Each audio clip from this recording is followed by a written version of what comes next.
Hey guys, yan. Sino may sabi sa inyo na kapag kayo ay isang OFW is hindi kayo makakakuha ng bahay na nandito pa kayo sa ibang bansa? So guys, isang malaking kalokohan yan at hindi yan totoo, okay? Kahit kayo po ay nasa ibang bansa, nagtatrabaho sa ibang bansa, pwede pa rin kayong makakuha ng bahay sa Pag-ibig Housing Loan. So paano ang inyong gagawin? Siyempre, unang-una, hahanap muna kayo ng bahay na gusto nyo, malamang. Siyempre, pag naghanap kayo through online, hanapin nyo naman yung mga legit na agency. Huwag naman kayo magpapakaloko sa mga agency, sa mga agent na hahanapin nyo.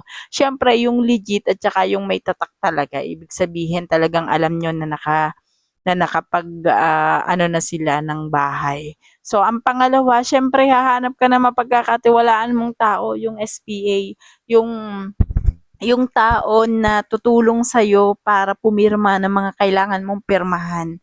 At pangatlo, syempre dahil ikaw ay OFW, kapag meron ka na ng dalawang yan, magbabayad ka na ng reservation fee sa broker na kukunan mo dun sa mismong agent yan. Tapos and after nyan, syempre, hihingan ka nila ng mga requirements. Hihingan ka nila ng SPA